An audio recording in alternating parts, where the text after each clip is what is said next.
સૌ પ્રથમ તો રમીલાબેનને આપણે જબરદસ્ત તાળીઓનો આવકાર આપીએ.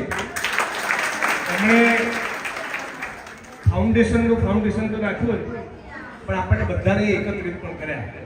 તમને બેન દિલથી શુભેચ્છાઓ પાઠવીએ છીએ. બહુ ઉમદા કામ તમે શરૂ કર્યું છે. સૌ મંચ ઉપર ઉપસ્થિત સૌ વડીલો, બહેનો, યુવાન દોસ્તો અને બાળકો, આજે એ વાતનો આનંદ છે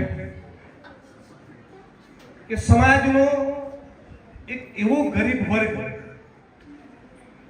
જેની તરફ અમારા જેવા ચૂંટાયેલા નેતાઓનું અને સરકારી બાબુઓનું ધ્યાન નથી જતું, એવા ગરીબ વંચિત વર્ગની કોઈક માસૂમ ગરીબ દીકરી કે કોઈ દીકરો એક કદાચ ગણવેશથી વંચિત ના રહી જાય, કોઈ પાઠ્યપુસ્તકથી વંચિત ના રહી જાય, કોઈ નાની મોટી પાયાની સુવિધાથી વંચિત ના રહી જાય, એવા શુભ આશયથી બેન શ્રી રમીલાબેન ગેલોતરે જે રાહત ફાઉન્ડેશનની સ્થાપના કરી છે, એમના બદલ માટે ખૂબ જ દિલથી શુભેચ્છાઓ પાઠવું છું. ઓલરેડી 25 જેટલી દીકરીઓ અને દીકરાઓને એમણે સાચવી લીધા છે અને આ આંકડો આવનારા દિવસોમાં આપણે ઈચ્છીએ કે મોટો ના થાય, એટલા માટે કે કોઈ બાળકોને એવી જરૂરત ના રહેવી જોઈએ.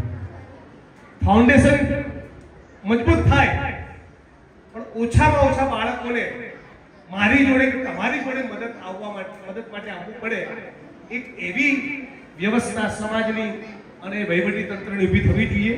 પણ હાલ એવા કોઈ લક્ષણો નથી, ત્યારે અનેક વિદ્યાર્થીઓ તમારી જોડે મદદ માટે આવશે, અનેક દીકરીઓ આવશે, અનેક દીકરાઓ આવશે અને તમે ખૂબ પ્રેમથી બધાને આવકાર આપવાનો છે, મને પાક્કી ખાતરી છે. એટલા માટે તમારી વચ્ચે અહીં ઉપસ્થિત રહ્યો છું. એ બદલ તમે મને આમંત્રણ આપ્યું એ બદલ પણ આપનો ખૂબ ખૂબ આભાર માનું છું. ખાસ એક નાનકડી વાત કહેવા માંગુ છું કે જે માણસો સત્તાના સ્થાન ઉપર બેઠા છે એમના ચરિત્રને ખૂબ નજીકથી જોયા છે અને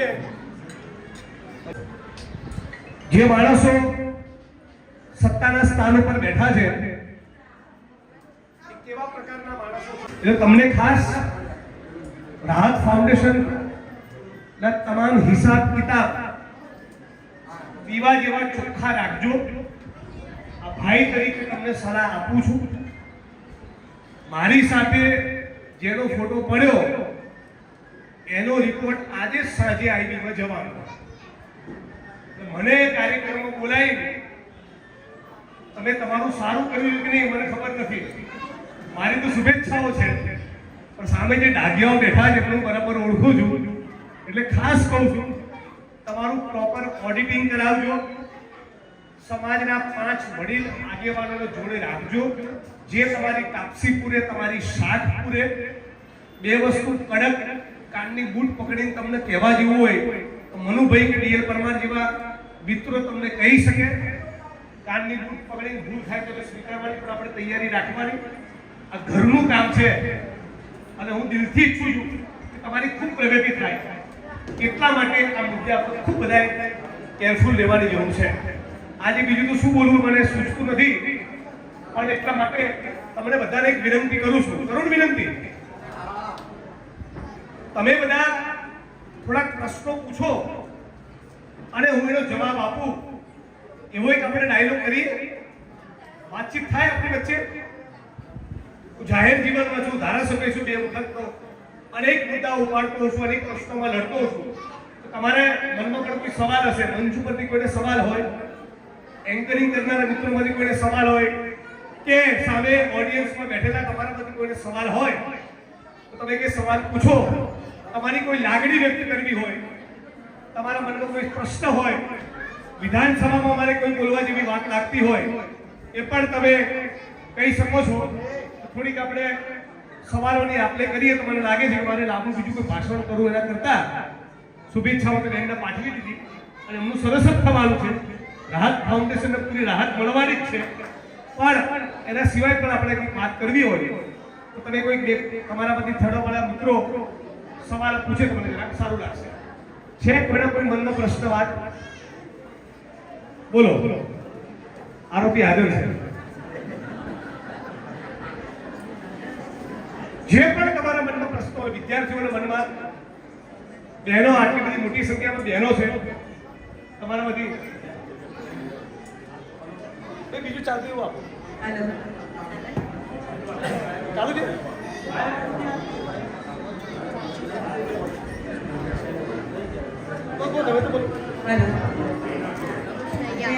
ભાઈ આપણે 5 મિનિટ જરા આજે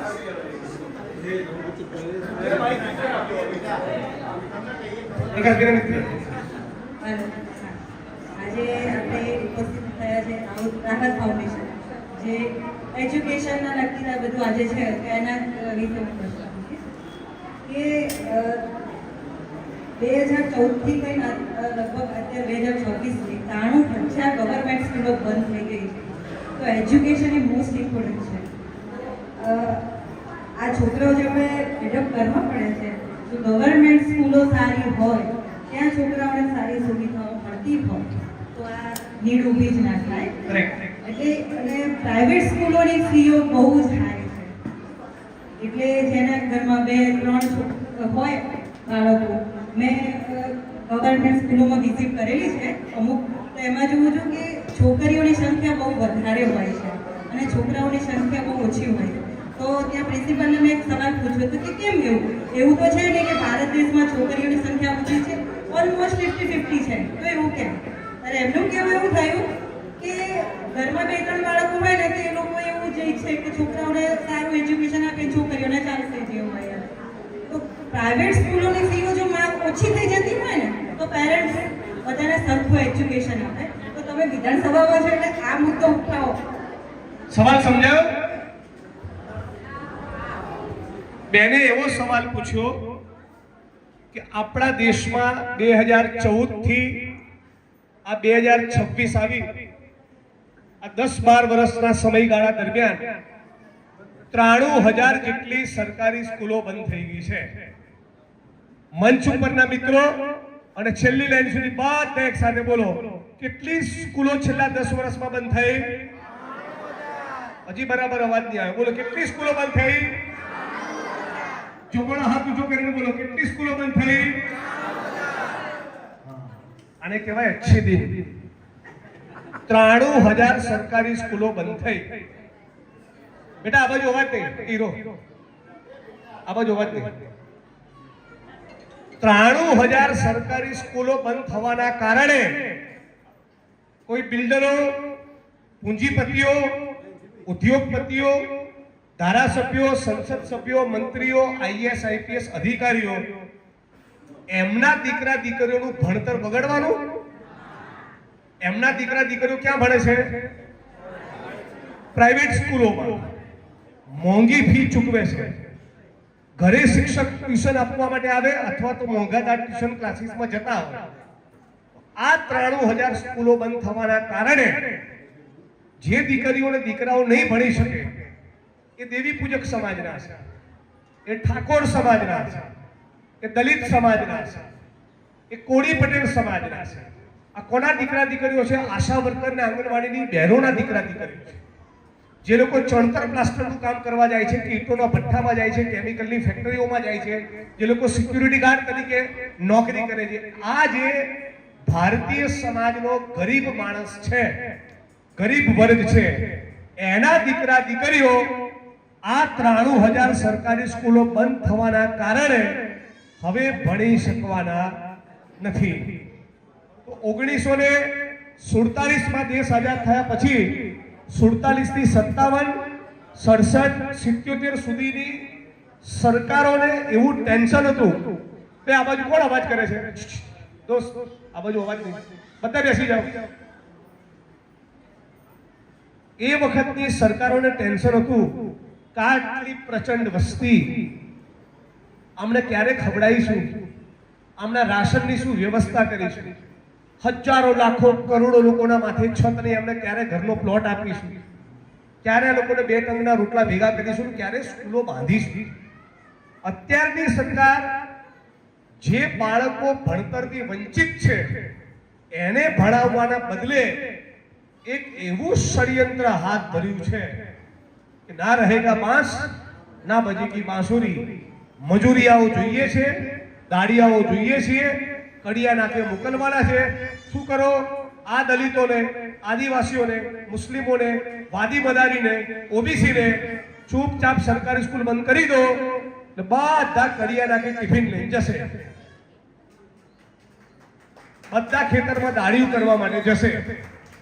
આ ભારતના પૂંજીપતિ વર્ગ, ઉદ્યોગપતિઓ અને અત્યારની ભારત સરકારનું સંયુક્ત આ ષડયંત્ર છે।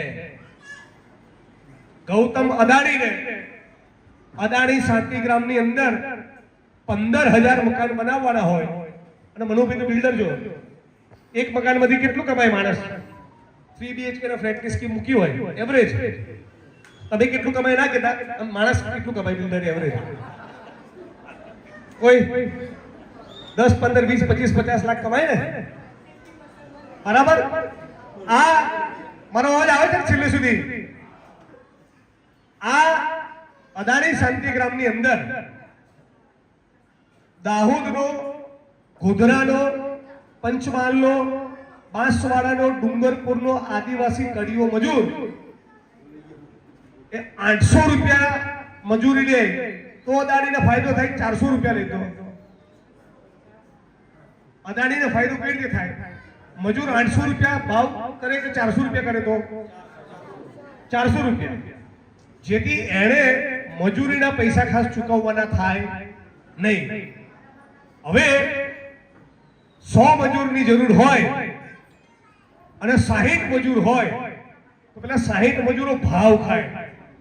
800 રૂપિયા પોસાતા નથી, 1500 આપે તો આવું ભાવ કરે કે ના કરે? પણ 100 મજૂરની જરૂર હોય અને સામે 250 મજૂર હોય, 150 નવરા બેઠા હોય તો ગૌતમભાઈ શું કે 800 ભૂલી જા, 350 વાળી કામ કરવું કરને તો હેડતી નો થા એક ના કે? તો જેટલો મોટો મજૂરોનો વર્ગ એટલો પૂંજીપતિ વર્ગનો, ઉદ્યોગપતિઓનો, કોર્પોરેટ કંપનીઓનો નફો વધારે, અને પૂંજીપતિઓનો, બિલ્ડરોનો, ઉદ્યોગપતિઓનો નફો જેટલો વધારે એટલો સત્તાધારી પાર્ટીને ચૂંટણીમાં ફંડ વધારે। વાત સાચી? એટલા માટે 93,000 સરકારી સ્કૂલો બંધ કરી। બીજું, મારે આ ચાંદખેડામાં 10, 15, 20,000 દલિતોની ધારો એક સભા કરવી છે ઉદાહરણ તરીકે, એનો ખર્ચો તો થાય ને, 15 લાખ, 20 લાખ, 25 લાખનું બજેટ થાય। તો આપણે શું કરીએ? મનુ કાકા 50,000ની મદદ કરો, પરમાર સાહેબ લાખ રૂપિયાની મદદ કરો, એમ કરીને જે આપણો કર્મચારી વર્ગ છે, જે BSNL માં ગયો, રેલવેમાં ગયો, ONGC માં ગયો, IOC માં ગયો, ટીચર બન્યો, તલાટી બન્યો, PSI બન્યો, PI બન્યો, આ કર્મચારી વર્ગ એ ફૂલને ફૂલની પાંખડી મદદ કરે ત્યારે આવો કાર્યક્રમ થાય, જિગ્નેશભાઈ ચૂંટણી લડી શકે। ત્યાં દલિત સમાજ, વંચિત સમાજ પોતાની હક અને અધિકારની આવાજ માટે ગાંધીનગર મોરચો લઈને જાય।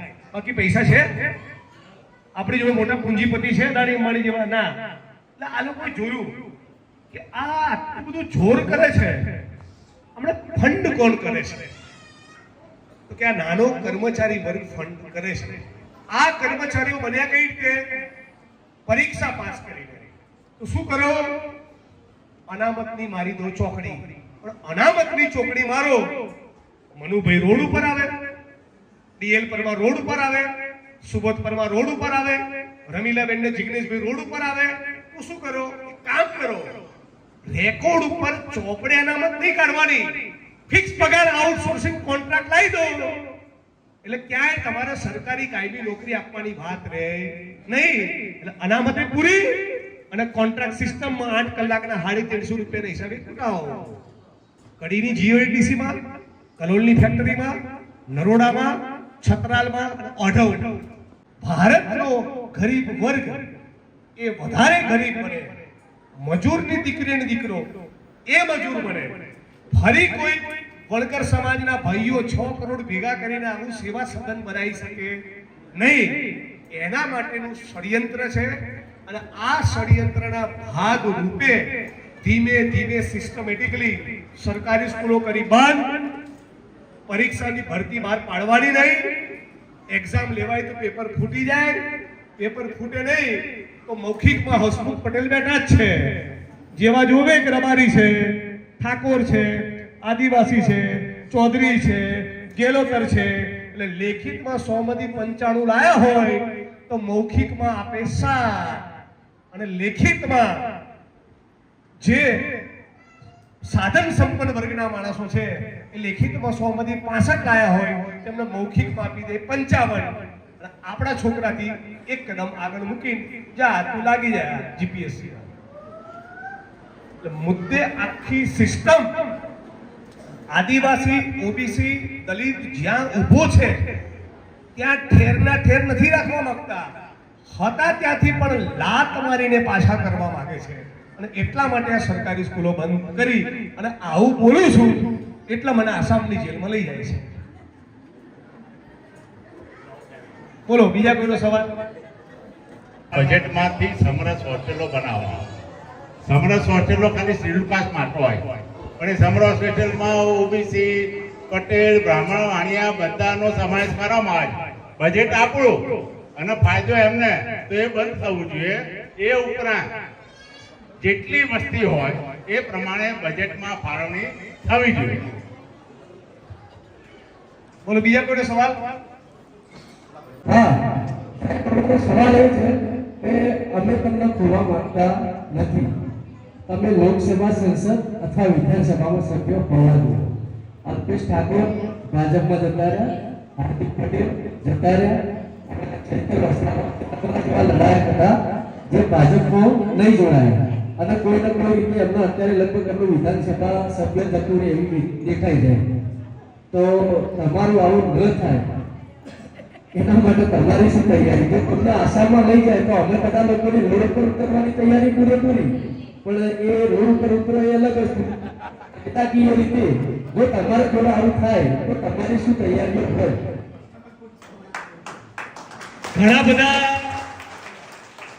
ઘણા બધા નેતાઓ એ લડવાનો અભિનય કરતા હોય છે. અમને લાગે કે બોલે છે, લડે છે, પણ ખરેખર માહિલિયામાં એ તત્વ હોતું નથી. મને જેવી ખબર પડે કે આ છોકરાને કારણ વગર કોઈ ડીએસપીએ ગાળ બોલી એટલે મારા સગા ભાઈને ગાળ બોલી હોય ને એવી મારી ખોપડી ફાટે. અને પછી ચૂંટણી સાઈડમાં રહે, વિધાનસભા સાઈડમાં રહે, પહેલા તો પેલા એસપી ને છઠ્ઠીનું ધાવણ કઈ રીતે યાદ કરાવું? આ જિજ્ઞેશ મેવાણી છે. હું રાજનીતિમાં ફક્ત ધારાસભ્ય બનવા, સંસદ સભ્ય બન્યા, મંત્રી બનવા, પેટ્રોલ પંપ લેવા, ગેસની એજન્સી લેવા, જમીનની ફાઇલ ક્લિયર કરાવવા, એને કરાવવા માટે નથી આવ્યા. હું મારી ઉઘાડી આંખ સામે જે પીડિત, શોષિત, ગરીબ, વંચિત વર્ગ છે, જે અત્યાચાર, અન્યાયનો ભોગ બનેલો વ્યક્તિ છે, એના જીવનમાં કઈ પરિવર્તન આવે એના માટે હું મેદાનમાં નીકળેલો છું. અને હું મેદાનમાં જ્યારે નીકળું છું ત્યારે બરાબર ધાર કાઢીને જ નીકળું છું. અને એની કિંમત ચૂકવવાની મારી તૈયારી પણ હોય છે. એટલે એ રિસ્ક, એ જોખમ તો રહેલું છે. પણ તમને જિજ્ઞેશભાઈની વાણીમાંના આંખમાં સત્ય દેખાય તો તમારે આવી સરકારોને જડબાતોડ જવાબ જિજ્ઞેશભાઈનું નામ લે તો તમારે આપવો જોઈએ. આ જવાબદારી તમારી છે. પછી એને 52ની એવરેજથી રન માર્યા, 75ની એવરેજથી રમ્યો છે, ફૂલ બેટિંગ કરી છે, 35 થી 45 માની જવાની અદ્ભુત વસૂલ કરી છે, ખૂબ સંતુષ્ટ છે. પણ ચૂંટણીનું રાજકારણ બચાવવા માટે દલિતોને ફાળવેલી જમીનમાં કોઈ ઘૂસેલું હોય તો એનો પરસેવો તો હું છોડાઈ દઈશ. વિધાનસભા સાઈડમાં રહેશે તો લોકસભા સાઈડમાં રહેશે. અને હું આવો છું એટલે જ તમને ગમે છું. બાકી માસ્તર મારે નહીં, ભણાવે નહીં, ધારાસભ્ય થઈ જાય તો તમને નહીં મજા આવે, મને નહીં આવે અને તમને નહીં આવે. એ ગોળ ગોળ વસ્તુમાં મજા જ નથી. લડવાનું તાકાતથી લડવાનું, પ્રેમ બી એવું કરવાનો અને સરકાર જોડે દુશ્મની બી એવી કરવાની આઈ જાવ કાં તમે નહીં કાં હું નહીં, બાકીની જવાબદારી તમારી બધાની છે. તમને લાગતું હોય કે આવા માણસની ગુજરાતમાં જરૂર છે તો તમારા મારો સાથ સહકાર આપવાનો, તમારા મને ટેકો પૂરો પાડવાનો. હું તમને ઉના કાંડના દિવસે જેવો હતો આજે મારામાં કોઈ ફરક પડ્યો એ છું. રોજ સવારે નીકળું એટલે છરી ચપ્પાને ધાર કઢાઈને નીકળું છું. બોલો નેક્સ્ટ કોનો સવાલ भी है तो सस्ते महंगे की परवाह नहीं करते. ડાયલોગ છે ને વચ્ચે આવું કેમ બોલ્યો? એ ઇન્સ્ટાગ્રામની રીલ બને એટલા માટે. બીજા કોઈને શું તમને જવાબદારી સોંપી? જિગ્નેશ મેવાણીને સાચવવાની જવાબદારી સોંપી. તમને બધાને એક એક માણસને જવાબદારી મેં સોંપી. આ જવાબદારી તમે ઉપાડજો. બાકી ગુજરાતના 50 લાખ દલિતો, ગુજરાતના 14% આદિવાસીઓ, ગુજરાતના શ્રમિકો, મજદૂરો, ગરીબો અને સર્વ સમાજના લોકો, ખેડૂતો, પશુપાલકો, જ્યાં પણ અત્યાચાર હશે ત્યાં હું તમને મળીશ. મારા મત વિસ્તારના લોકોએ સાક્ષી પુરાવા છે. કોઈ બીજું કોઈ બહેનોમાંથી કોઈને સવાલ પૂછો? તમે બંને ભેગું કરીને સવાલ પૂછો.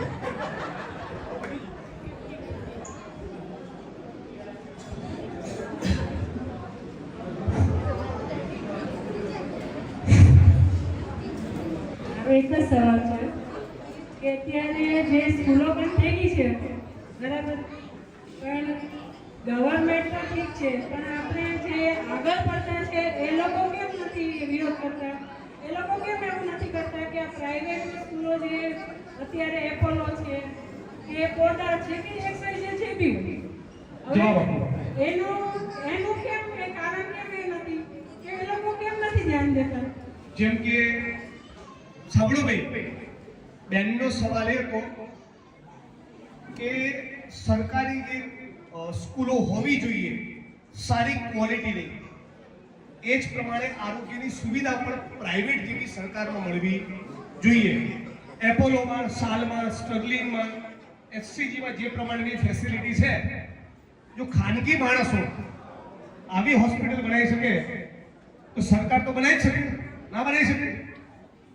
એ જ પ્રમાણે સરકારી સ્કૂલો જેવી પરિસ્થિતિ, આપણે જે પ્રાઇવેટ સ્કૂલો છે એવી સરકાર ધારે તો સરકારી સ્કૂલ પણ બનાવી શકે. કેમ નથી બનાવતા? એટલા માટે નથી બનાવતા કે આપણે નાગરિક તરીકે ચૂંટણીમાં નેતાઓ જ્યારે વોટ લેવા આવે ત્યારે આવી માંગણી કરતા નથી. આપણે શું જોઈએ છીએ? અમારો લેવડો પટેલ છે, દવાઓ પટેલ. અમારો દલિત સમાજનો છે, દવાઓ પટેલ. અમારો ચુવાડિયા કોળી છે, દબાવો પટેલ. ના, પણ 135 વાળો છે, દબાવો પટેલ. 282 વાળો છે, દબાવો પટેલ. એટલે જ્યારે ચૂંટણી આવે ત્યારે આપણે નાગરિક રહેતા નથી, ત્યારે આપણે કોળી પટેલ, રબારી, રોહિત, વણકર આ થઈ જઈએ છીએ. નાગરિક તરીકે, ભારતીય નાગરિક તરીકે આપણી જે જવાબદારી છે, સત્તાના સ્થાન ઉપર બેઠેલા માણસને પ્રેશર આપવાની કે સારી ક્વોલિટીની સ્કૂલ બનાવી તો ઘેર જા, એ પ્રેશર આપણે આપતા નથી. સારી ક્વોલિટીની આંગણવાડી બને, સારા સરકારી દવાખાના બને. આજે હું મારા બનાસકાંઠા જિલ્લા કે અમારો મત વિસ્તાર છે, બેટા આ બાજુ અવાજ નહીં કરો ભાઈ, કોઈ આ બાજુ દોસ્ત અવાજ નહીં કરો. બનાસકાંઠા જ્યારે મારો મત વિસ્તાર છે ત્યાં 35 લાખ લોકોની વચ્ચે અને એવી પરિસ્થિતિ ગુજરાતમાં બને છે. આખા જિલ્લાના સરકારી દવાખાનામાં, પ્રાઇમરી હેલ્થ સેન્ટરમાં, કમ્યુનિટી હેલ્થ સેન્ટરમાં ક્યાંય તમને એક MRI નું મશીન ના મળે, એક CT સ્કેનનું મશીન ના મળે, એક બ્લડ સેલ કાઉન્ટર ના મળે. પણ મને યાદ નથી કે મારા મતદારો પણ મને એવું કહેવા આવતા હોય કે જિગ્નેશભાઈ બ્લડ સેલ કાઉન્ટર નથી, એનું ચેક કરો ને. એ શું કહેવા આવે? પેલા ગામમાં બેહવા જવાનું રહી ગયું છે, જરા બેહવા જતા આવો. પેલા સમૂહ લગ્નમાં તમે ચૂકી ગયા હતા, જરા મળવા જતા આવજો. એટલે મતદાર તરીકે, નાગરિક તરીકે આપણે પણ જાગવાની જરૂર છે. જેવા લોકો એવા જનપ્રતિનિધિ. જે જૂની કહેવત છે, યથા પ્રજા તથા રાજા. એટલે ચૂંટાયેલા જનપ્રતિનિધિઓની ઉપર શિક્ષણના મુદ્દે, આરોગ્યના મુદ્દે, રોજગારના મુદ્દે, મહિલાઓની સુરક્ષાના મુદ્દે કંઈક કરવાનું પ્રેશર છે જ નહીં. કોઈ પ્રેશર જ નથી. એટલે એ પ્રેશર આપણે આપવું પડે. આવી ઠાઠિયા જેવી સરકારી સ્કૂલો નહીં ચાલે. સિવિલ હોસ્પિટલના વીએસમાં લોહીના કરુના ચાઠાવાળી ચાદરો નહીં ચાલે. પીએચસીમાં સીએચસીમાં ગાયનેકોલોજીસ્ટ, યુરોલોજીસ્ટ, કાર્ડિયોલોજીસ્ટ બધા જ સ્પેશિયલાઇઝ ડોક્ટરો હોવા જોઈએ. પણ કોઈ જ આની માંગણી કરતું નથી. એટલે મારો એક જ સવાલ હતો કે હું એક જ સવાલ કહેવા માંગુ છું કે અત્યારે જે સ્કૂલો જેવી રીતે સ્કીટની અત્યારે હવે સમજી લો કે 10 વર્ષ પહેલા આટલું નહોતું, એ અત્યારે એટલું વધી ગયું છે કે જે માણસને 10 થી 15,000 જ પગાર હોય છે એનું બાળક એ લોકો દેખાડીમાં એ લોકો ત્યાં જ ભણવા માંગે છે. હું પોતે પ્રોપર છું એનું એવું નથી, પણ હું એટલું માટે કહેવા માંગુ છું કે 10 વર્ષ પહેલા જે મારી પાસે માંગણી આવતી હતી અને અત્યારે જે આવે છે એ શિક્ષક એ કહેવાય ને બિઝનેસ થઈ ગયો છે. બિલકુલ. એટલે બેને કીધું પ્રમાણે શિક્ષણ એક વ્યવસાય બની ગયો છે. શિક્ષણની હાટડીઓ, સંસ્થાઓ ચલાવનારા માણસોને વિદ્યાર્થી નથી દેખાતું, પોતાનું બાળક નથી દેખાતું. એને શું દેખાય છે? એની અંદર ફી દેખાય છે. 25,000, 35,000, લાખ, 1.5 લાખ, 2 લાખ. આના માટે ક્યાંક ને ક્યાંક નાગરિક તરીકે આપણે પણ જવાબદાર છીએ. આપણું દરેક રાજકીય પક્ષોની ઉપર, મારી પાર્ટીની ઉપર પણ એવું પ્રેશર હોવું જોઈએ. ઉભા રહો ભાઈ, તમારી પાર્ટી સરકારમાં આવશે, કેવી શિક્ષણની વ્યવસ્થા ઊભી કરશે પહેલા બતાવો. અમને ગળે ઉતરે તો વોટ આપીશું. આવું કોઈ આપણે પ્રેશર કરતા નથી. તો મારી વાણીને વિરામ આપું છું. આપ બધા મિત્રોનો ખૂબ ખૂબ આભાર. ઘણો સમય લીધો. સુબોધભાઈએ ઈશારો પણ કરી દીધો છે, આમ ઘડિયાળ બતાવી દીધી. તો મૂકો હવે અને સમજીને વાણીને વિરામ આપું છું. આપ તમામ મિત્રોનો ખૂબ ખૂબ આભાર. Thank you.